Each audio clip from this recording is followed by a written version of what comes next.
Hi, welcome to the SBA Innovation Plan webinar series. This is webinar number 3, and I'm Deborah Helbach, your host. With me today is Noortje de Weers, funding and grant writing expert. As you know from watching the other webinars, the goal of the Seafood Business Accelerator is to help you capture more value for your harvest. It's a 10-part series. As I said, this is webinar 3. Let's just have a discussion, Noortje, before you start your presentation. So first off, Noortje, how about you introduce yourself and also tell us where you are today? Yeah, thanks, Deborah. Hi, everyone. It's great to be here. I'm Noortje de Weers. I'm based out of the Netherlands right now. I moved last May, but all of my clients are still in Canada. So as a digital service provider, I can work with anyone across the world, which is great. So I'm a freelance grant writer, and I collaborate with Canadian companies from different industries to help them secure government funding for their R&D and commercialization projects. Yeah, and I mean, Noortje is just a wealth of information. She has lots of ideas, tips, places to find funding. And I wanted to talk a little bit about, that Noortje's in the Netherlands and I'm sitting in Victoria. In fact, all of our experts are scattered all over the place. Now, Noortje's the furthest away. But that, it's really important to realize that the world is your oyster, that it really is. You could look for target markets in certain areas that are much bigger than what we have in Canada. You can look for service providers. Noortje, I think you were talking about that, like in terms of, well, you're a service provider. Like what other kind of service providers could people be looking at outsourcing outside of Canada? I would say any service that doesn't require face-to-face contact or some kind of physical presence. So if you need work on your website, you can hire a copywriter, or like someone who can help with your website or your external communication. A lot of companies actually use external consultants that are based out of the US. A lot of Canadian companies use US-based consultants.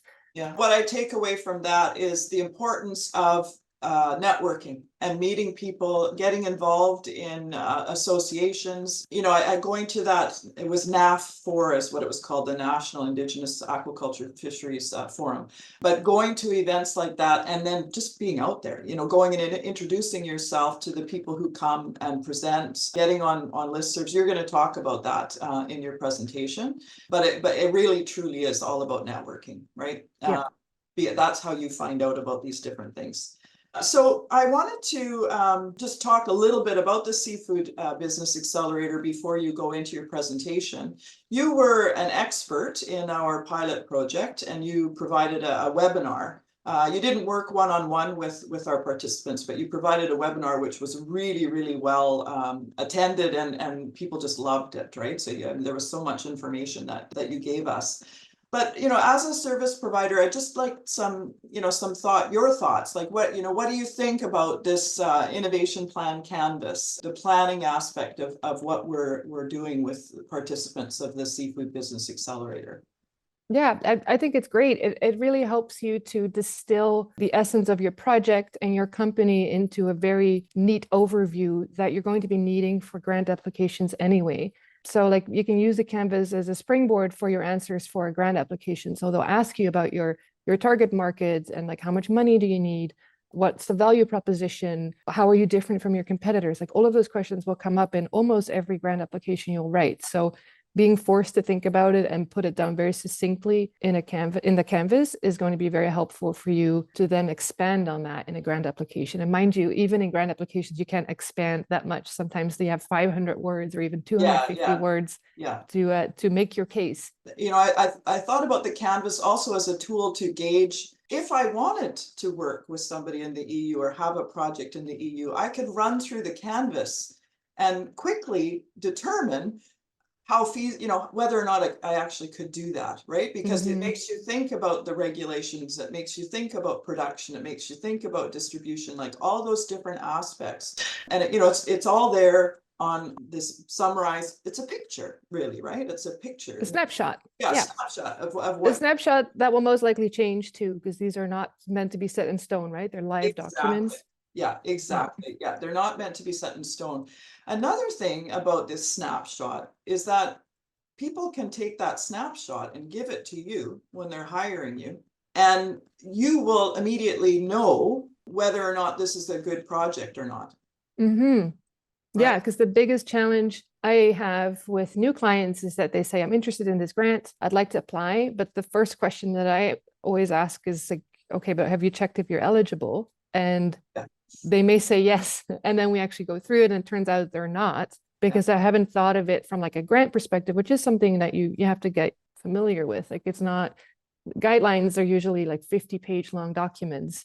And usually they try to be very clear on what they're looking for in the first few pages, but then there's these little details and nuances that you may miss when you just get excited and you're like, yes, I will apply to this program. This is great. Yeah. And it turns out you're maybe not the best fit.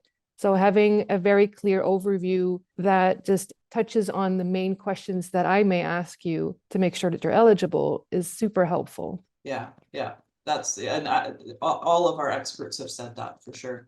So I think that's a good setup for you to start your presentation, because we're starting to get into your content.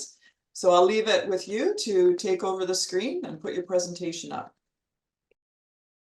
Before we get into the grant specific topics and things to talk about, I wanted to very quickly draw your attention to the innovation plan canvas again, because we're in the funding box. And so what we're looking for in these types of documents is not just you saying, I need funding to grow my business or to pay for Bob's salary. Like there needs to be a purpose to your funding request. And so it has to have a clearly defined scope.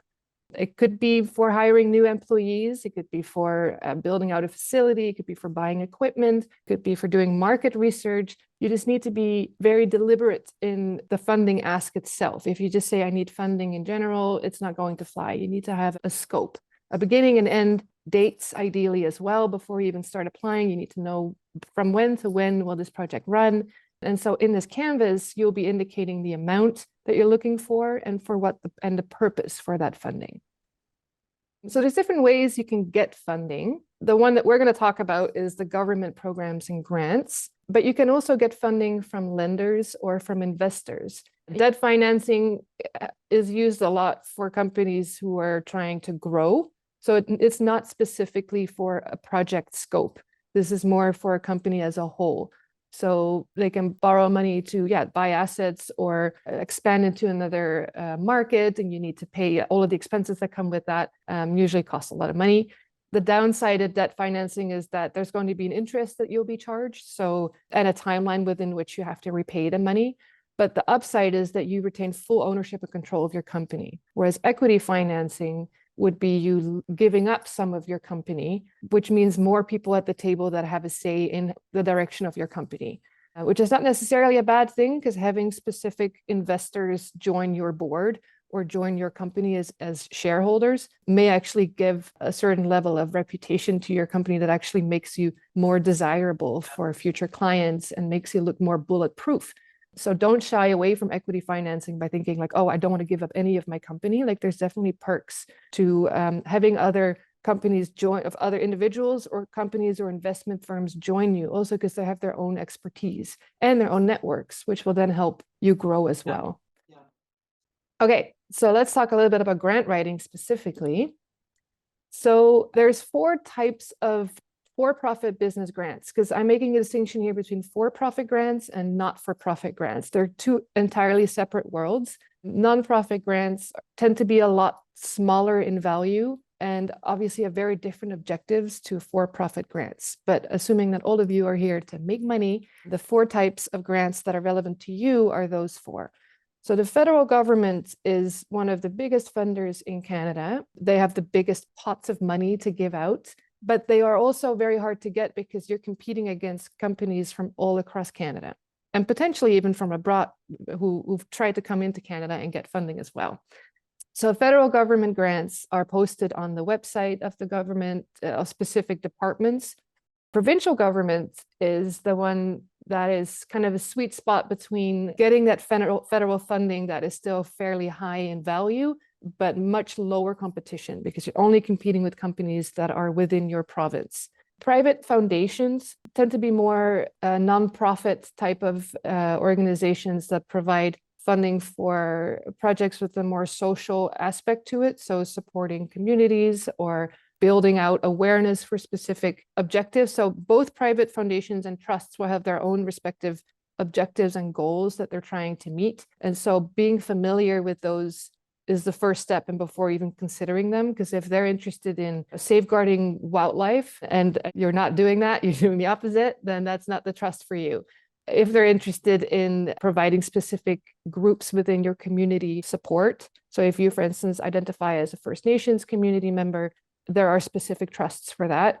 If you indicate that you identify for that group, then you become eligible for that trust.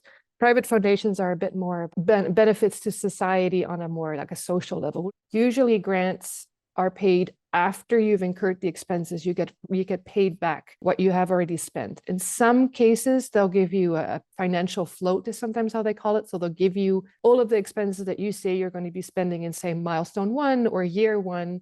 Then you incur all the expenses, and at the end of the year, you report back on saying, look, we spent all of the money, or we spent 80% of it, before it triggers the payment of the second year. Right. So SDTC, Sustainable Development Technology Canada, is one such grant. So they give you a financial float. Most grants, though, will ask you to submit a budget, and then you incur the cost and then reclaim back the money for all of those expenses by submitting receipts. So you do need to have the money on hand. If you're using, or if you're thinking of using a grant to pull up a project that you otherwise couldn't have done, that will be difficult. So you're walking a very fine line between saying, without this funding, we can't do this.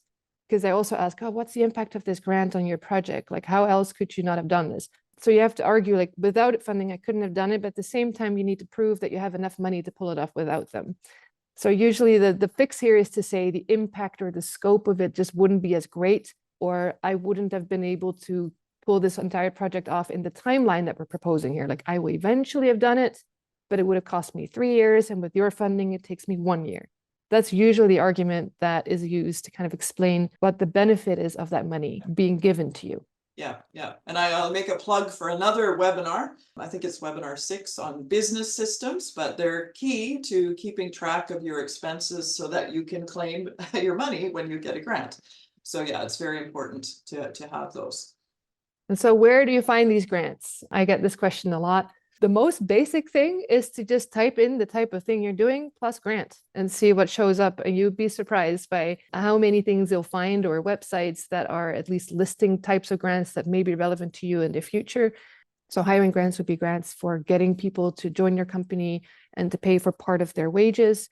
A training grant would be for any of your employees that need to do some kind of training to improve their marketability as an employee, but also for you as an employer to have more highly skilled employees. There's funding for that. And a lot of people don't know that you can actually get some of the cost back for expenses you would incur on improving the skills of your employees.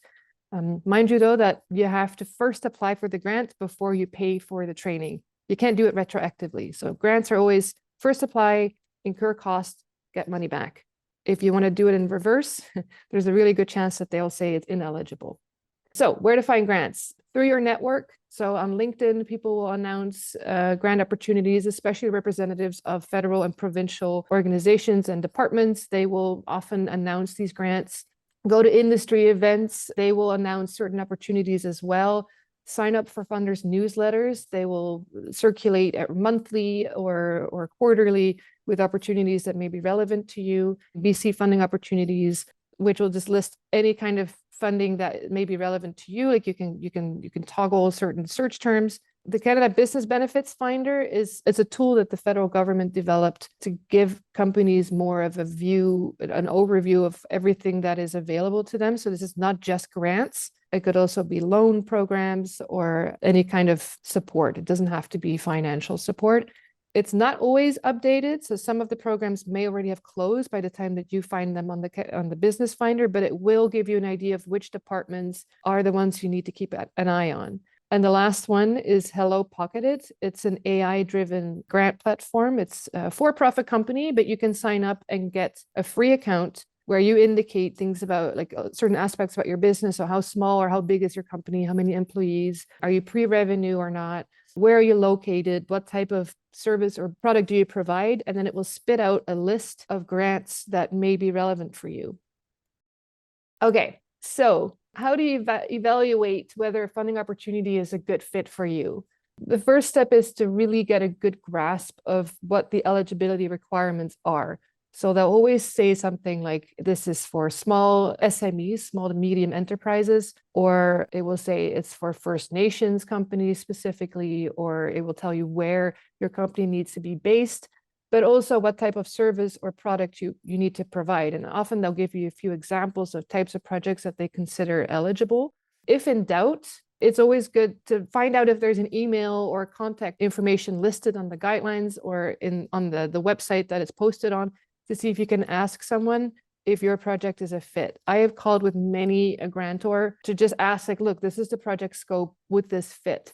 It's not going to hurt your chances to actually ask for clarification and to make sure that you fit the criteria. Sorry, Deborah.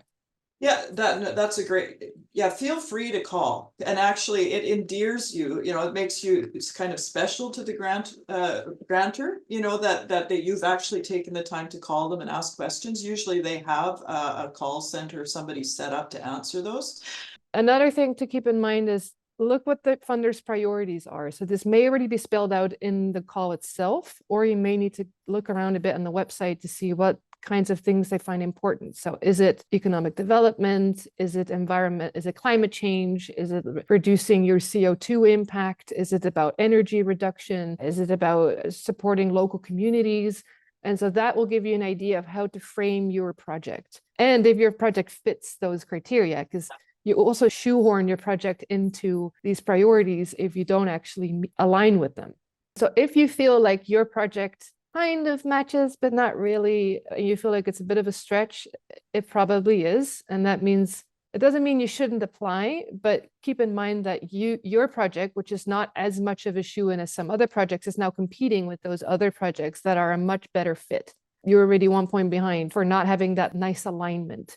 And so you have to be strategic about your time. You can only apply to so many grants before you go nuts and before you have to do other things and actually run your business. So be strategic in which grants you pursue. So look for keywords in the eligibility criteria and in the project itself, in the call, and then try to reuse those words in your own application. So if they're talking about local communities versus, regional communities, use the word local community in your write-up. Don't use a synonym, like make it really, take the description of the call and kind of rewrite it in your project narrative. And because that's what they're looking for. The reviewers get a rubric where they have to score all of your answers, and they'll just be asked questions like, does this align with the objectives? And they'll spell out the objectives. And if you have used the exact words as the objectives, it's a lot easier for them to say, check, check, check, check, as opposed to having to use the mental power to convert whatever you wrote into, is it synonymous to what we are looking for? And then the last thing, the timeline, because these grants are usually very specific in when it starts and when it ends. So for instance, they put the call out in January and they'll say you have until the end of February to apply. Then we need at least a month to review applications. We need to discuss and talk about the funding agreement, which takes another month. So maybe in April you can start. If you are looking at starting in February and you're going to start spending money in February, just keep in mind that that whole scope from February to April is ineligible for the grant, because they will say this is the earliest time that you can start the project. And the start of the project is the moment that any expenses incurred from then can be claimed back. Anything before that is ineligible and may even hurt your chances of even getting the grant in the first place, because now they have to juggle between activities and expenses that incurred before the signing of the agreement. So ideally, you're able to move your project up to the start date of the proposed grant. And the challenge with this is that you have your plans on when you want to do things, and the grant may not align with that. And sometimes you have to be a bit creative in how you go about this. So you could potentially break up your project into different work plans and say, okay, well, work plan 1, where we're buying a bit of the equipment, is not eligible for this grant. We know that it's out of scope. But starting from work package 2, 3, and 4, which start in April, which is your start date, all of that is part of the project, but you can still kind of refer to the beginning of the project as how it contributes to the overall project. So there are ways to kind of play around a bit with the timeline. But depending on the funding agency, some of them will have start dates that are a year from now, and others may be start dates that are a few months from now. So it really is, looking for grants is like a continuous process. If you have an idea of, I'm going to apply for, or I'm going to start this project, I'm going to incur a lot of costs, ideally you already started looking for grants 6 months earlier, if not longer. So you have your grants lined up to align with your actual spending pattern. Yeah. So how do you write a quality grant proposal? This is the big question, isn't it? Every grant will start with an executive summary. So that's the overall summary of your project. This is where you describe the context. So you always start with, this is the problem right now. This is how we're addressing this problem. This is how we're going to succeed at addressing the problem. And this is the impact on the society, the community, the economic development, whatever the objective is of that call. The executive summary is always the first question, but I'd recommend you do it the last, because at that point you'll have the clearest idea of your project scope, and it will be the easiest to write a summary that distills everything you've already written into a very neat paragraph. Usually you have like 250 words or 500 words. So not that much time and not that much space to actually highlight the impact of your project. The executive summary is usually also the bit that is publicly accessible. It's going to be published. So again, be careful in what you put in there. Don't put anything in there that you don't want to share with the world. The problem statement might not actually be asked specifically in the questions themselves, but it's something you always have to keep in mind. Like, what problem or what challenge are you trying to address with this project? And not a problem within your company saying, oh, well, we were trying to break into the US market and we don't have the funds. Like, try to position it from everyone else's perspective. Like, why should they care? What is the added benefit of you succeeding to everyone else? Yeah, more jobs, better health outcomes because you're, developing some new product or societal benefits. That's what government money is for.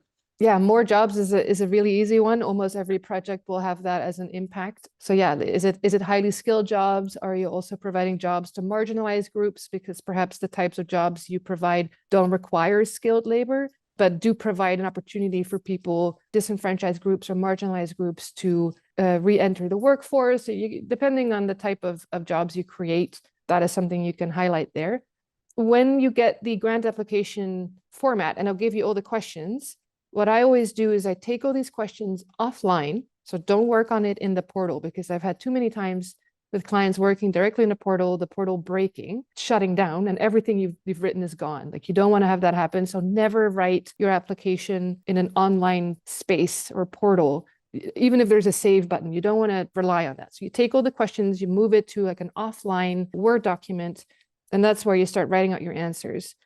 Often these questions will be basically 5 questions rolled into one. It will say, what's the economic impact of this project? Think about jobs, investments. They will have a list of things they suggest you talk about.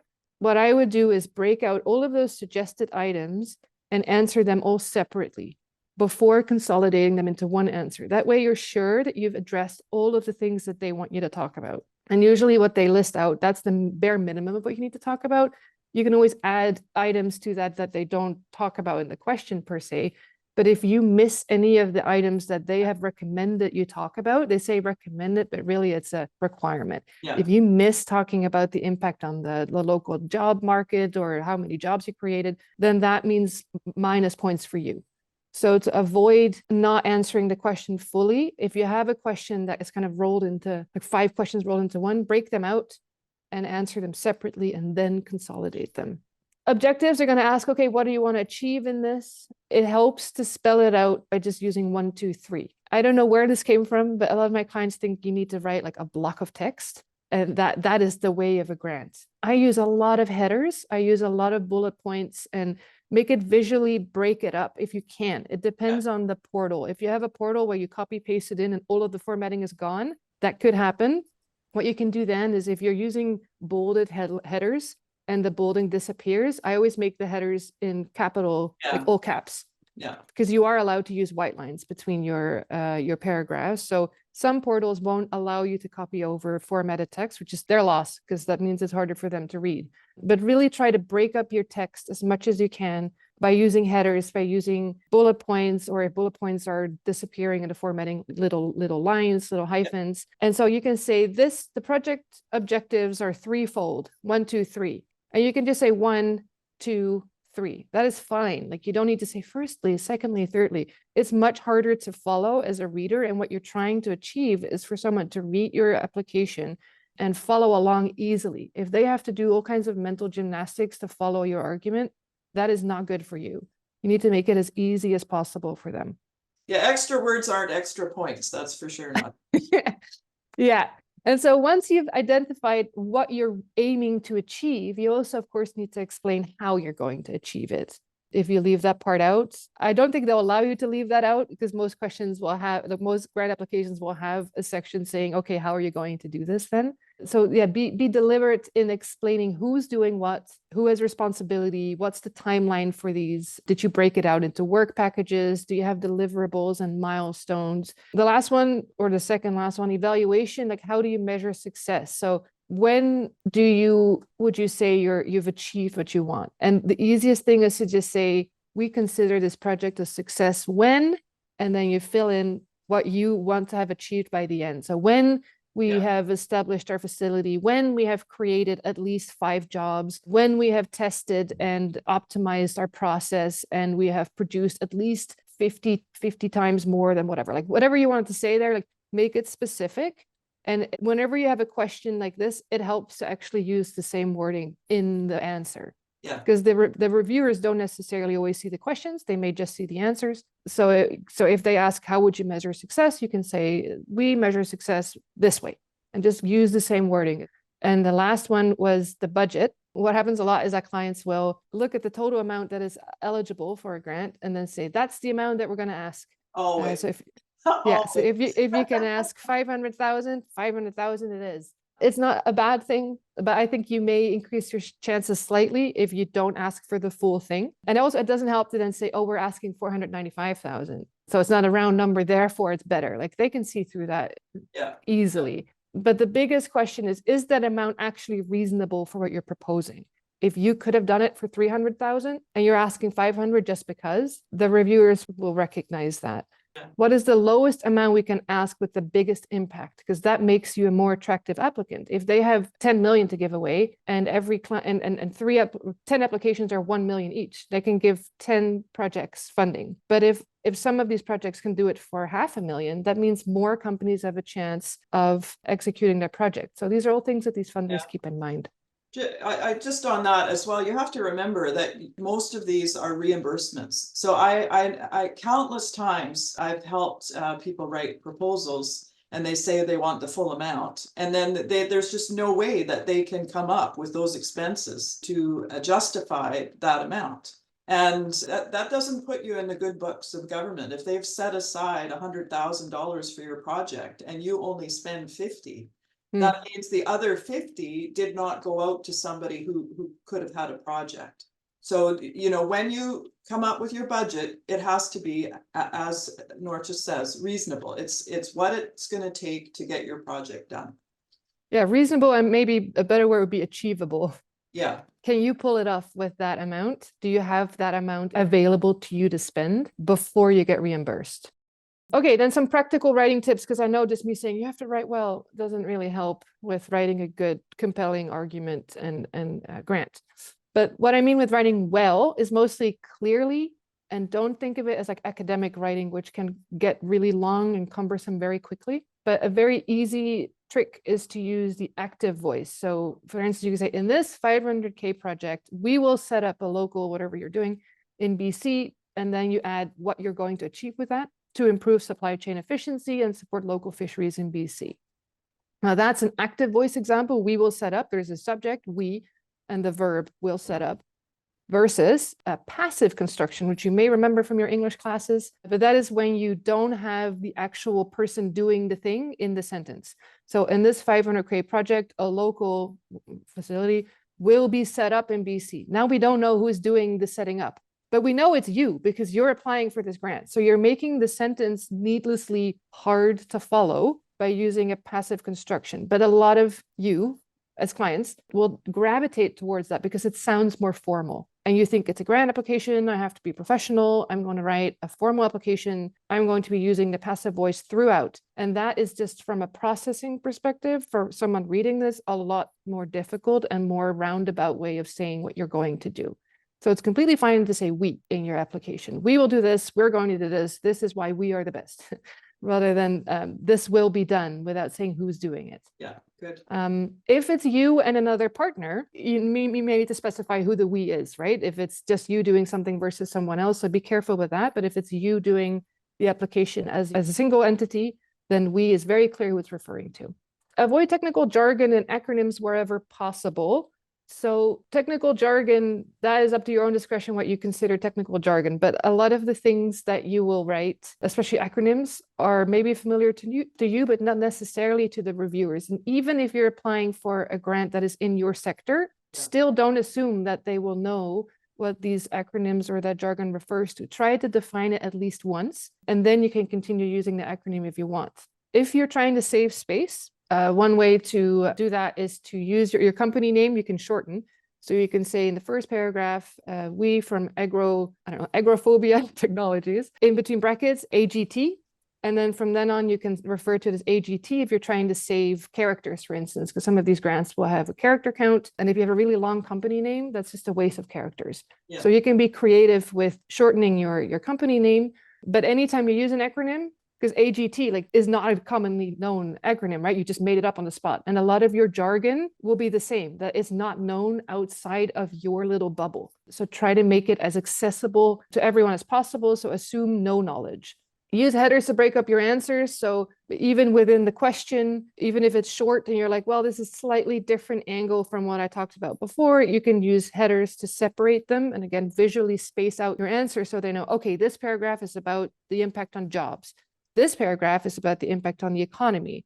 This paragraph focuses on the financial impact on us as a company. It just makes it a lot more accessible. And like I said before, if you have sub-questions, answer each of these sub-questions separately and then consolidate them. That is the best way to go about answering these grant questions, which can be fairly long.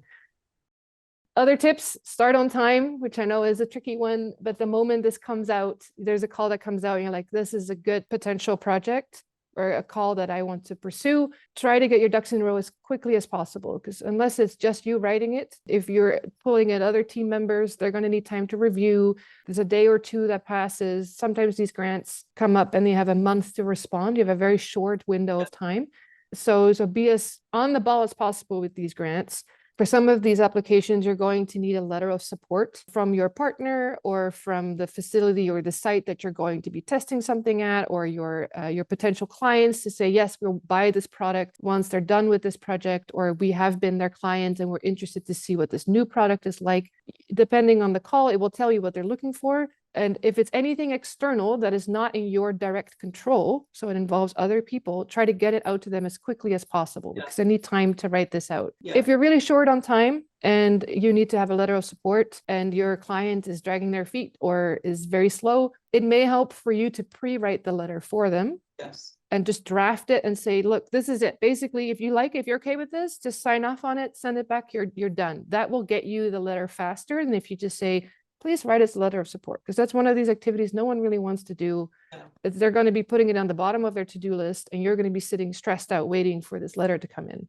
So drafting support letters is a good way to kind of reduce that stress a little bit. Keep track of your character limits when writing. If you do this in Word, you can highlight the text and it will tell you at the bottom how many characters you've written. Be careful with character limits if that means including or excluding spaces. So just to double check, sometimes the portals that they're using are different from what they say in the instructions, the number of characters or words are allowed. So what I always do is I just copy a random text in that box until it cuts me off and it says, this is all you can write in this box. Yeah. And then you move that over to Word and you double check that the number of characters, the number of words is the equivalent to what the answer says you are allowed to use. Because sometimes they will be like, they're 10 words off or 15 characters off. And you may think like, that is nothing. But if you've just spent an hour whittling it down to 500 characters and you post it in the portal and you have 10 minutes left to do this, and it turns out you're over the character limit, that's just annoying. That is not something you want to do. So double check the character and the word limit by copying it over into Word and seeing exactly how many characters you have in Word versus the portal. And then the last thing, oh yeah, and so write your responses offline, not in the portal. So after you've done everything, you copy paste it over to the portal and then you submit it. Sometimes there's no portal. Sometimes you just need to submit a PDF and you email it to a funding agency. That is the ideal format in my eyes, because you can use your own formatting. You don't have to deal with portals breaking on you at the last day. And the last tip, which is a cheat that only came around recently, is to use artificial intelligence to help you with your writing. So AI, there's different tools you can use. Grammarly is kind of an editing software you can use online or in your Word documents themselves. You can use them to check your emails as well. I have a paid subscription. I believe you can have a free subscription as well, where it will actually highlight the passive construction that I talked about earlier, where I said, don't write a sentence that says this will be done without saying who's doing the action. Grammarly will highlight that and say, really, you want to use passive voice? Here's a suggested rewrite in the active voice. So it will help you improve your writing. It will teach you to be a better writer as well. And yeah, this is it. So Grammarly is great for this. So for instance, you can say as you're writing, which grammatically is not wrong, but as you write is shorter, it's snappier. And so Grammarly will say, hey, what about this? Why don't we take out the you are and the ing and we just make it you write? Yeah. So you can see an example here of a sentence that you've written then, and then it will highlight it in blue, which is the writing style. So there's also grammatical mistakes they will highlight, but what I find the most valuable is the style suggestions. So yeah, you can just see how they'll improve it. If you like it, you click on rephrase and then boom, it will just change it. So I already briefly talked about this at the beginning. In the funding box of your Canvas, that is where you would put the amount of funding that you're looking for. And ideally, you have identified some funding sources that you may go to secure those funds. So you'll say, I need 75K for market expansion. And here is a funding agency that I should look into that is probably a good match. That's kind of the level of detail we're looking for in the Canvas. Obviously, outside of this document, you're going to have a much longer list of potential funding agencies that you can keep track of and pursue to get funding. Once you know where to look, you will find all these opportunities and you will kind of match your company growth to all of these funding programs. So there is something to be said for finding a consultant that can kind of map out a funding roadmap for you. It may be a bit of an upfront cost, but then it will pay you back in spades. Like some of these grants are millions of dollars. So even if you pay someone a couple $1,000s to help you write the grant or even identify opportunities like that one, in the long run, you're very likely to get it back. But that said, grant applications are never guaranteed.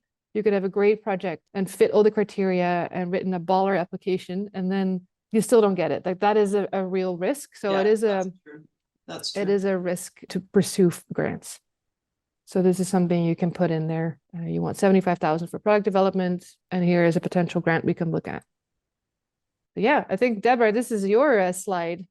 Yeah, well, I mean, you covered so much there, Noortje. So yeah, the next steps are you to keep working on completing your innovation plan canvas, take a stab at identifying how much funding you need and potential sources, watch the rest of the webinars. And then, as Noortje said, revisit your funding box or your whole canvas, because it's going to change as you get more information. And I really like, Noortje, that you mentioned that you're going to have a lot more information than the 2 or 3 lines that you're going to have in the canvas, right? That, that's just a really high level capture of all the work that you've done. Somebody looking at your canvas can within 2-3 minutes can see, okay, I get this is what their project is, this is what they've looked at, they know that these regulations apply to them, they know this is their target market or where they're going to look for their target market, this is the kind of funding they need. So it shows that you've done your homework and that you have a really good grasp of what it is that you need to do or what you are going to do to achieve your project that you've got in mind. So fantastic, really well done, Noortje. Really. Thanks. I always get excited with these presentations. I still am not tired of grants. Like it's been 3 years now, and I always get excited sharing this stuff with people because it's a very steep learning curve for someone who's not familiar with grant applications, but a lot of these like zingers you give once, and then if people take it to heart, they can get really far themselves without needing a consultant. So you can definitely go about this by yourself. You don't need a grant writer to do this, especially now that AI is around. Like, you can get pretty far for identifying grant opportunities. It's a bit of a trade-off between, do you want to spend all this time looking for it, or do you pay someone to do the search for you who may be familiar with the funding space? But yeah, it's a bit of a trade-off. Like, how much of this do you want to do yourself? How much do you want to outsource it? But you can definitely go about this yourself. You don't need to have a professional grant writer to be successful. So depending on who you talk to, you may be presented with multiple options like a buffet, or you can ask if you have a preferred way of payment. But yeah, most grant writers will have a fairly good idea of how they want to work, like whether that's through hourly rates, success fees, a combination of the two. That if you are working with a grant consultant, have involvement. Like, it's not a set it and forget it where you say, well, I pay you, go write me a grant. Like, you're the expert of your company and your growth trajectory and your project scope. They're just writing down what you tell them, and they could go off and freestyle on the content, but then you put your name on that document. So you need to promise all the things that your grant consultant wrote that you're going to do. You need to do. So you have to be involved and like really know what the project scope is. And something that I should have touched on as well is that once you are successful and you get awarded the grant, there's a lot more work. There's a lot of admin that you're going to have to do. You're going to have someone within your team that needs to take ownership of that, like your grant manager, if you will. Who will keep track of all the milestones, all the reporting requirements. You'll get usually a very long document with everything that needs to be reported and by when and how. Although a grant is free money and there's no strings attached in the sense of you losing equity in your company, there are a lot of strings in terms of administrative burden. Oh, is there? Are there ever? Are there? And that I can't think. It's just fantastic. We go right back to the innovation canvas, and that's where the business systems really come into place. Like, people who start using grants all of a sudden realize, like, oh my gosh, like, I really need to have a good bookkeeper because you have to provide often all the receipts, all the evidence that you actually spent that money that came to you. So you need good business systems. Well, so Noortje, this has been fantastic, and I want to mention that the next webinar is on regulations, actually, which probably will be something that's touched on in your grant application, because you have to often say that you are meeting the regulations in the region that you operate. So it's important for you to know those. Again, I'll say, as I always do, you can watch the videos or webinars in any order that you want to, right? Whatever is of interest to you. I'm pretty sure that we've gone over time on this one, but I think the content is well worth it. We'll let it be up to you how much of it you want to watch. But it's golden. And maybe I should say to Noortje and to the audience that we had our pilot program this spring, and there were about 16 people who finished the Seafood Business Accelerator, and already 2 of them have applied for funding and have been successful. Amazing. So we can't say that it's 100% due to Noortje's tips, but they certainly helped. Yeah, no, it's all of them. They have to put in the legwork. I just gave them a nudge in the right direction and I think mostly the AI tip, I think, got people going. That is going. Yeah, for sure. So thank you so much, Noortje. It's been absolutely fantastic. I'm just going to turn off the recording now. My pleasure.